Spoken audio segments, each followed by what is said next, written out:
The augmentation systems fused with Commander Levka Orlov's spine hissed as she straightened her back, the metallic vertebrae grafted to her own gleaming under the harsh lights of the briefing room. 27 pairs of eyes, some human, some enhanced, some entirely artificial, locked onto her as she entered. The Galactic Coalition's most elite squadron awaited her orders. "The Vraxian mothership has breached our outer defenses," she announced, her voice betraying no emotion. "Their biomechanical infantry will reach civilian sectors within 72 hours. Lieutenant Nix Ravenwood, her second-in-command, projected the tactical display. Red markers overwhelmed the blue defensive perimeter of Outpost Helios, humanity's last true stronghold in the Artemis sector. "Current casualty projections?" asked Admiral Einar, his weathered face illuminated by the holographic display. 98.7%, sir," Levka replied without hesitation. This war had long ago stripped away her capacity for shock at such numbers. The room fell silent. 98.7%. Near extinction for the 3 million inhabitants of Helios. "Then we proceed with Operation Phoenix," the Admiral declared. "Commander Orlov will lead the strike team. Lieutenant Ravenwood will coordinate defensive operations planetside." Nix's eyes widened almost imperceptibly. "Sir, with respect, Commander Orlov should remain planetside. My infiltration metrics are irrelevant," Levka cut in, her cybernetic eye pulsing a cold blue. "The decision is made." The truth was, Nix's infiltration metrics were superior. In the 5 years since the war began, he had completed 63 high-risk missions with an unprecedented success rate. But this mission, a suicide run by any reasonable assessment, would almost certainly mean death for whoever led it. After the briefing, Nix followed Levka to the preparation chamber. "This is about Arcturus, isn't it?" he asked quietly. Levka's shoulders stiffened. 3 months ago, on the moons of Arcturus, she had made her first tactical error in 7 years of combat.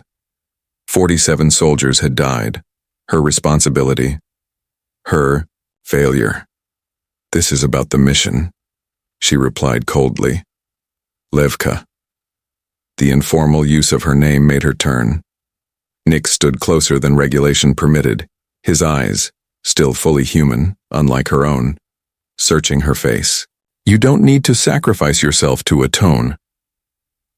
"Emotion is weakness, Lieutenant," she said, repeating the mantra of the Coalition's military doctrine. "The Vraxians exploit attachment. They weaponize it. They've convinced us to strip away everything that makes us human," Nix finished. "And they're winning anyway." Levka activated her neural interface, ending the conversation. The Coalition had enhanced her reflexes, her vision, her strength. They had replaced damaged organs with superior synthetic versions. They had dampened her emotional centers to improve tactical thinking. She was the perfect soldier. So why did Nix's words echo in her mind as she prepared for deployment? In her quarters, Levka removed a small holographic projector from her personal safe, one of the few possessions she had kept from her life before the military. The image flickered. A younger Levka, laughing, arms wrapped around a small child, her niece, killed in the first Vraxian attack on Earth. For the first time in years, she felt something crack inside her augmented chest. Emotion seeping through.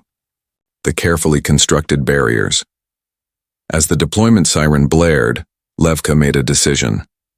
She would lead this mission, but not as atonement.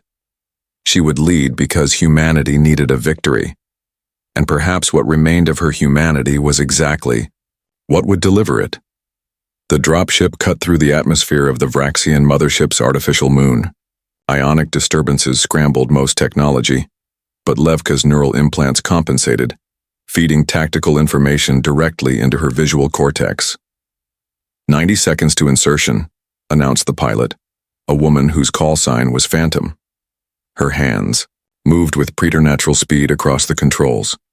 Beside Levka sat the rest of Firebreak team, Doran Kalaji, weapons specialist whose lower limbs had been replaced with military-grade prosthetics after the Battle of Ganymede.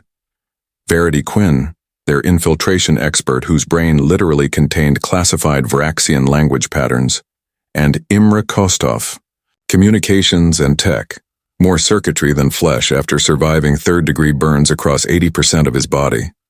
Elite soldiers all, modified beyond recognition from their original human forms. Like Levka, they had sacrificed their humanity piece by piece, all in service to winning an unwinnable war. "Commander," Verity's voice was barely audible over the engine's roar. "Lieutenant Ravenwood transmitted a message before we left orbit." She discreetly passed over a small data chip. Levka frowned.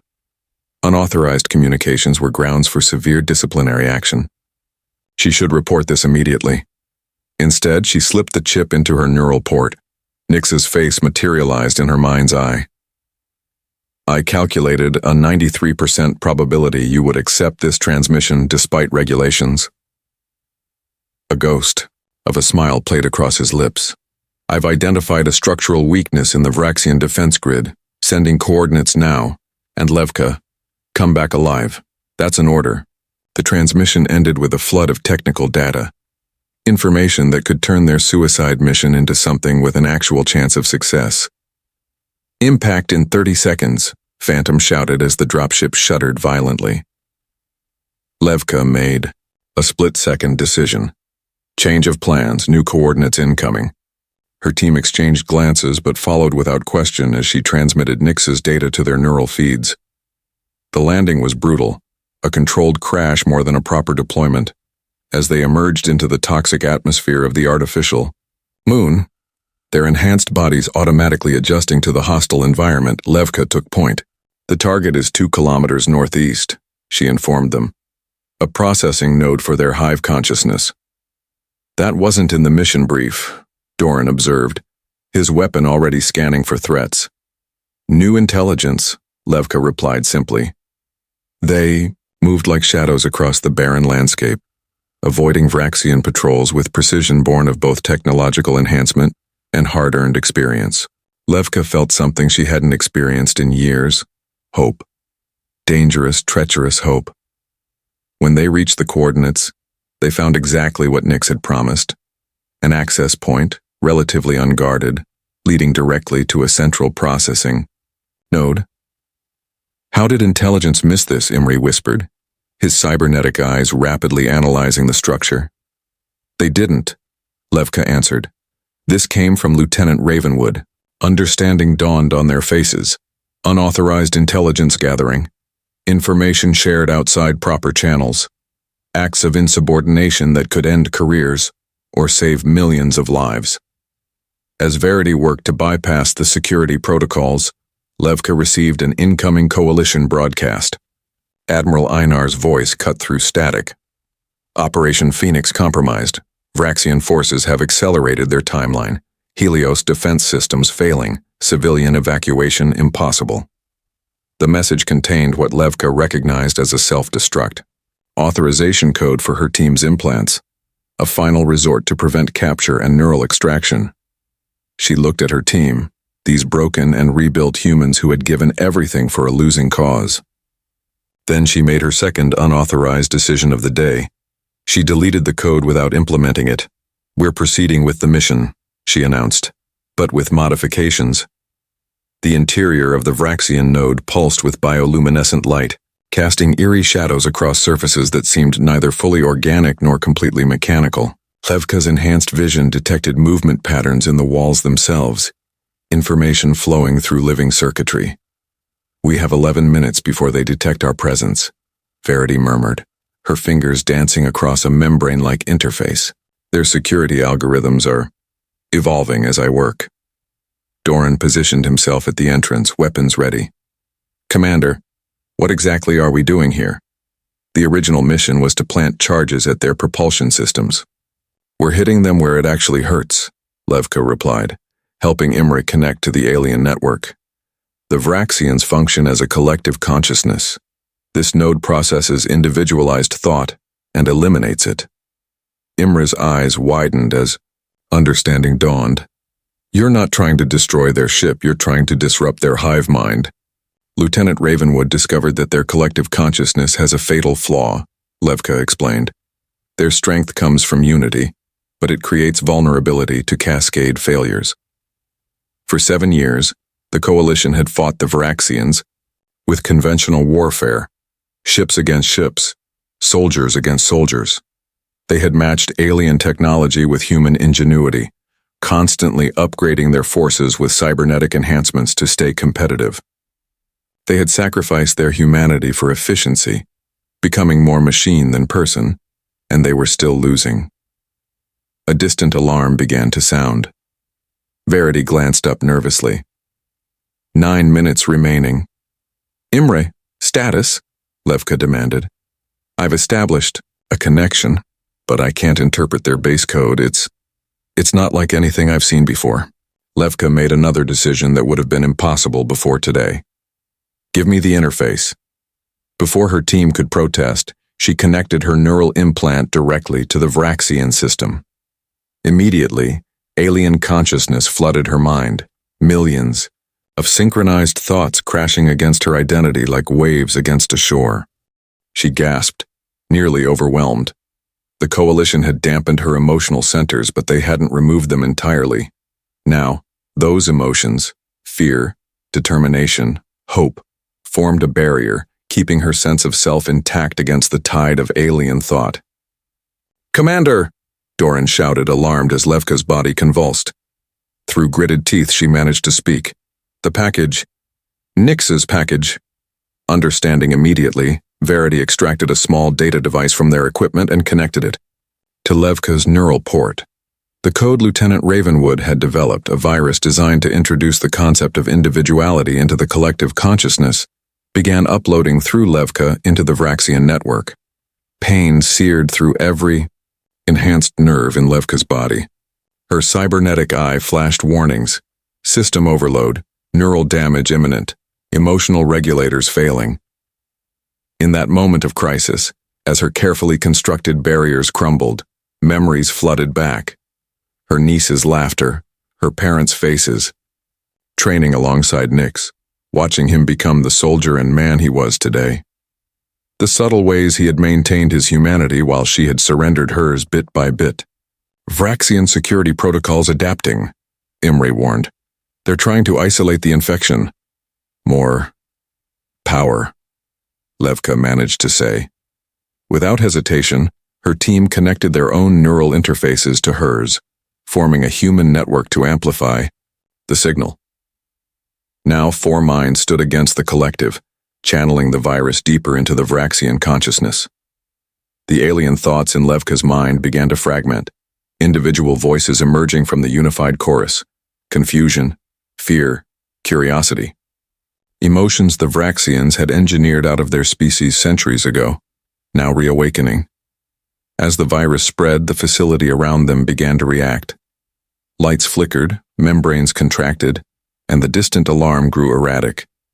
It's working, Verity whispered in awe. In the chaos of melding minds, a realization crystallized for Levka. Emotions weren't weakness. They were catalyst, for creativity, for resistance, for evolution. The very aspects of humanity the coalition had tried to engineer away were exactly what might win this war. Alarms blared throughout the Vraxian mothership as Levka and her team fought their way back to the extraction point. The virus had spread beyond the node, causing unprecedented disruption throughout the collective. Confused Vraxian soldiers fired upon each other as individual thoughts emerged within their hive. Mined for the first time in generations. Phantom status report. Levka barked into her comm unit as they took cover behind a pulsating organic bulkhead. Static answered her. The dropship pilot had either been compromised or couldn't risk breaking radio silence. We need another way out, Doran stated, reloading his weapon with practiced efficiency. Levka's neural interface was still recovering from the strain of connecting with the Vraxian network. Warning signals flashed across her vision, and for the first time in years she felt genuine, unfiltered fear. Her emotional dampeners had been permanently damaged by the alien connection. The hangar bay, she decided. We commandeer a Vraxian shuttle. Verity looked skeptical. None of us can pilot their ships. I can, Levka replied. When her team stared at her questioningly, she tapped her temple. I have some of their knowledge now. It's fragmented, but enough. They moved through the corridors, encountering surprisingly little resistance. Most of the Vraxian forces seemed to be experiencing a collective identity crisis.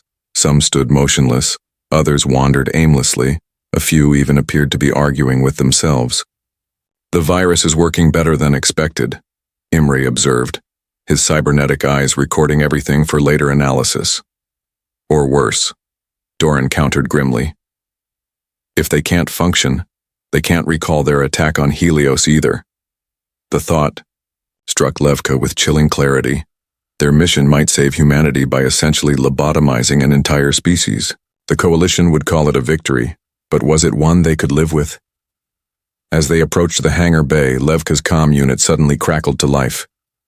Commander Orlov, do you copy? It was Nix's voice, strained but unmistakable. Relief flooded through her. Another unfiltered emotion. Lieutenant Ravenwood, we read you. Situation at Helios?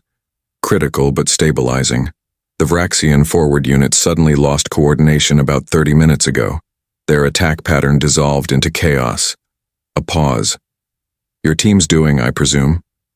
Affirmative, Levka replied as they reached the hangar bay doors. We're attempting extraction now. The Coalition's dispatched recovery vessels, but they're hours away. You need to... His transmission cut off abruptly. The hangar bay doors slid open to reveal a massive chamber filled with Vraxian vessels and a dozen armed guards who, unlike their confused brethren, seemed to have maintained their collective focus. So some of them are adapting, Verity murmured. Doran stepped forward. I'll draw their fire. The rest of you get to that shuttle. He pointed to a smaller vessel positioned near an external airlock. Negative, Levka countered. We all make it out, or none of us do. The words surprised her even as she spoke them. The tactically sound decision would be to sacrifice one for the success of the mission, the kind of cold calculation her enhancements had been designed to facilitate. Yet here she was, defying that programming. Before anyone could argue, a deafening explosion rocked the far side of the hangar. Through the smoke and debris emerged a familiar Coalition dropship, its hull scorched but intact. Need a ride? Phantom's voice came through their comms as the ship's weapon systems targeted the Vraxian guards. Under covering fire, the team sprinted across the hangar bay and boarded the dropship, which immediately banked hard and accelerated toward the artificial moon's atmosphere. How did you find us? Levka demanded once they were safely aboard. Phantom grinned over her shoulder. Lieutenant Ravenwood insisted I stick around, said you'd probably do something unpredictable. The pilot tapped her navigation console. We've got a narrow window to rendezvous with the Coalition fleet before the Vraxians regroup. As the dropship broke atmosphere, Levka accessed the external cameras. The Vraxian mothership loomed behind them, its usual coordinated defense systems firing, erratically or not at all. We did it, Imre said quietly. We actually did it. Levka wasn't so sure. They had introduced chaos into the Vraxian collective, yes. But chaos was unpredictable. And somewhere deep in her mind, fragments of Vraxian consciousness still lingered, including the disturbing realization that the aliens' motivation for this war might not be what humanity had assumed. The debriefing chamber on the Coalition flagship Indomitable hummed with tension. Admiral Einar paced before the assembled officers, his weathered face unreadable as Levka concluded her report. Let me understand this clearly, Commander, he said finally. Instead of following mission parameters and destroying the Vraxian propulsion systems, you chose to upload an unauthorized virus into their neural network? Yes, sir. A virus designed by Lieutenant Ravenwood, who had no clearance for such operations? Nix, seated across the room, met Levka's gaze steadily. I accept full responsibility for my actions, Admiral. The Admiral's cybernetic hand clenched. Your insubordination should result in immediate court-martial. Both of you. He paused, looking at the tactical display showing the Vraxian retreat from Helios. However, I cannot argue with results. The enemy has withdrawn from 3 sectors. Their communications are in disarray. Director Meyer of Coalition Intelligence stepped forward. her entirely artificial eyes glowing softly. Our analysis suggests the virus has created irreversible fragmentation in the Vraxian hive mind. Individual thought is emerging throughout their species. Is that a tactical advantage? Someone asked. Unknown, the director replied. But it presents an unprecedented opportunity. Commander Orlov's neural connection has given us insights into Vraxian psychology we've never had before. Levka felt all eyes turn toward her. The medical team had spent days trying to repair her damaged emotional regulators, without success. Their consensus was that her direct interface with the Vraxian collective had permanently altered her neural architecture. In other words, she would feel, fully, intensely, for the first time in 7 years. There's something else, Levka said, rising from her seat. Something I glimpsed in their collective consciousness. She hesitated, knowing how her next words would be received. The Vraxians didn't initiate this conflict to conquer us or destroy us. They attacked because they believe we represent an existential threat to all sentient life. Murmurs of disbelief rippled through the chamber. Explain, Admiral Einar demanded. They observed our development over centuries. They watched as we enhanced ourselves with technology, as we began merging with our machines. They believe we're on a path to creating artificial intelligence that will eventually consume all organic life in the galaxy. She took a deep breath. They're fighting to prevent what they see as the inevitable outcome of our evolution. Silence fell over the room. That's absurd, the Admiral finally sputtered. Our enhancements have been defensive measures, necessary to combat their aggression, which only confirmed their fears, Nix interjected quietly. Every time we sacrificed another piece of our humanity for tactical advantage, we moved closer to becoming what they feared. Director Meyer studied Levka intently. You believe this interpretation of their motives? I don't just believe it, I experienced it, Levka replied. Their fear is genuine, and now that individual thought is emerging among them. That fear will either intensify or... She glanced at Nix, drawing strength from his presence. There might be room for dialogue. The implications hung heavy in the air. 7 years of war, millions dead on both sides, and the fundamental premise of the conflict might have been a tragic misunderstanding. After the debriefing, Levka found herself in the observation deck, staring out at the stars. Her newly unfiltered emotions were overwhelming. Grief for all that had been lost, anger at the pointlessness of it all, and something else when she thought of Nix and his unwavering belief in her humanity even when she had abandoned it herself. Processing? Nix's voice came from behind her. She turned to find him approaching, holding 2 cups of actual non-synthetic coffee, a luxury rarely seen on military vessels. Trying to, she admitted, accepting the offered cup. The medical team says my emotional regulators can't be repaired. Is that a bad thing? She considered the question. I don't know yet, it's intense. Welcome back to humanity, he said with a slight smile. It's messy here. The Coalition wants to extract the Vraxian knowledge from my mind, she told him. Use it to develop new weapons, press our advantage while they're vulnerable. Nix leaned against the viewport. And what do you want? The question startled her. For years, her wants had been irrelevant. Only the mission mattered. But now, I want to try something different, she said finally. The virus you created didn't just fracture their hive mind. It introduced the concept of individual choice. Some of them are reaching out, attempting communication.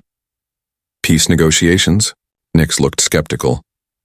After everything they've done? After everything we've done to each other, she corrected gently. Their fear of us isn't entirely irrational, Nix. Look how quickly we were willing to abandon our humanity to defeat them.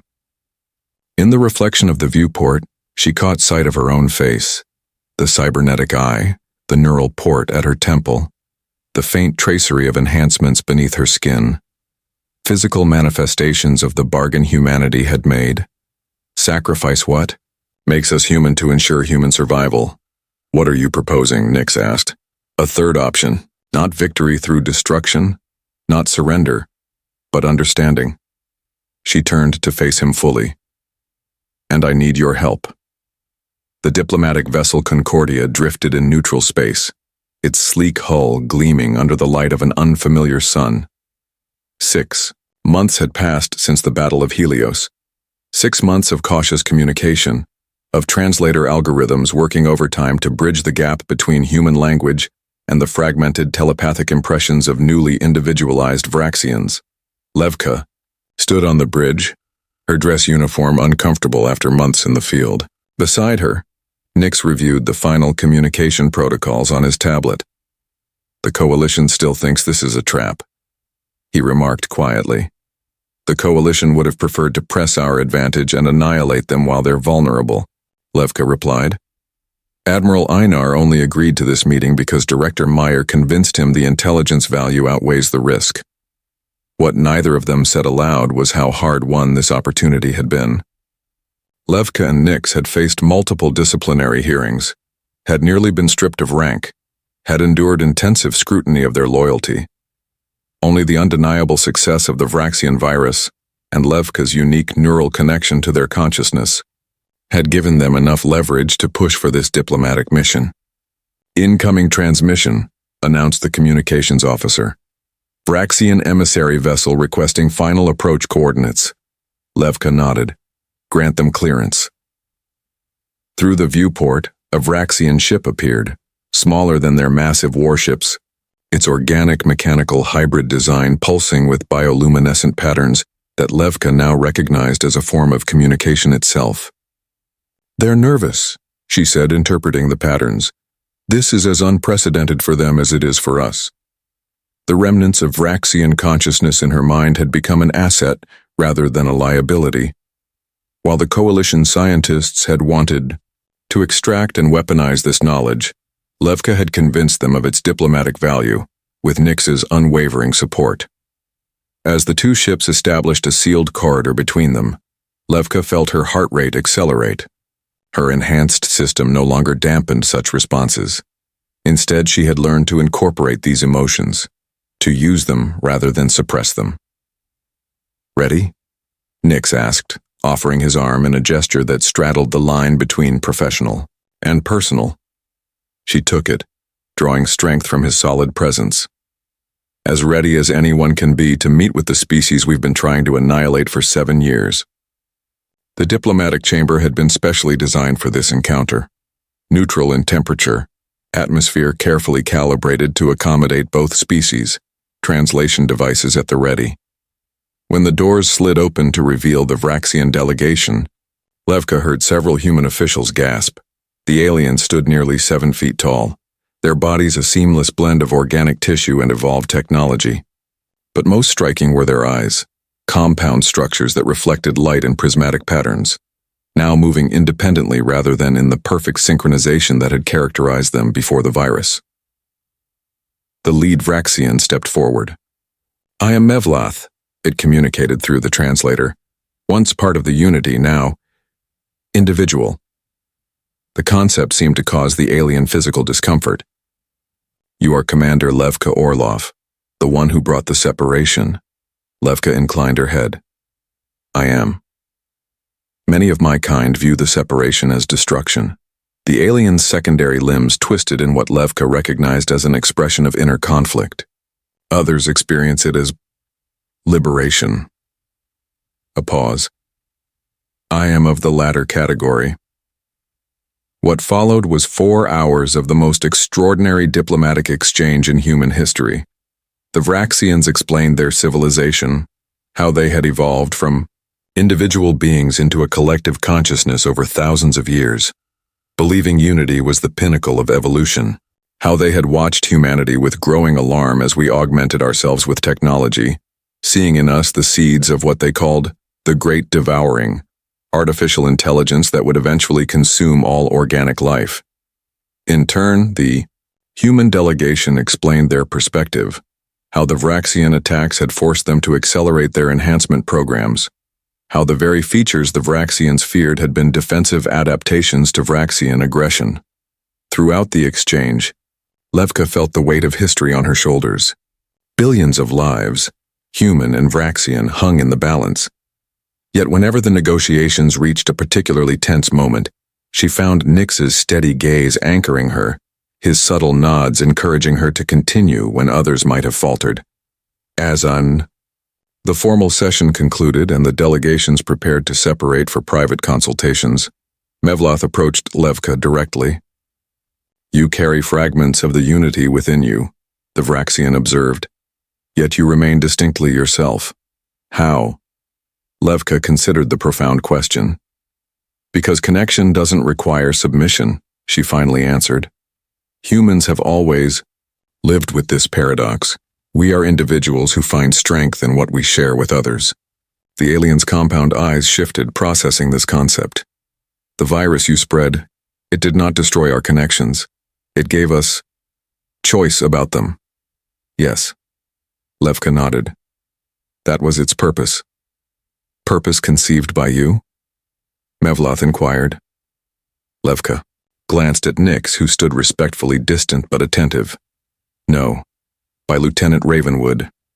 He understood what I had forgotten, that emotion isn't weakness. It's the source of our strength, our creativity, our humanity." The Vraxian followed her gaze to Nyx, its sensory appendages quivering with what might have been understanding. "You share a connection with this human. Not unity, but something individual yet shared." Heat rose to Levka's face. Another unfiltered, emotional response she was still getting accustomed to. "We share a vision for the future, one where your species and mine might find common ground." Later, as the human delegation regrouped in their secure conference room, Director Meyer summarized their position. "The Vraxians are offering a ceasefire. In exchange, they want our commitment to establish ethical boundaries on AI development and neural enhancement." Admiral Einar scoffed. "They launch an unprovoked war against us and now they want to dictate our technological development? Absolutely not." "They were wrong to attack without attempting communication first," Levka interjected, "but their fears aren't entirely unfounded. We've been so focused on surviving this war that we haven't considered where our enhancement programs are taking us." "Commander Orloff is right," Nyx added. "Our willingness to sacrifice our humanity for tactical advantage. That's exactly what convinced them their fears were justified." The room fell silent as this uncomfortable truth settled over the delegation. "We have an unprecedented opportunity," Levka continued. "Not just for peace, but for exchange. The Vraxians have developed technologies that enhance life without diminishing. What makes them sentient beings? We could learn from each other instead of destroying each other." As the debate continued into the night, Levka and Nyx eventually found themselves alone in the observation lounge, watching the stars and the slowly rotating Vraxian vessel beyond. "The coalition might not agree to their terms," Nyx said quietly. "Then we keep trying," Levka replied with newfound determination. "We find another way." He turned to face her fully.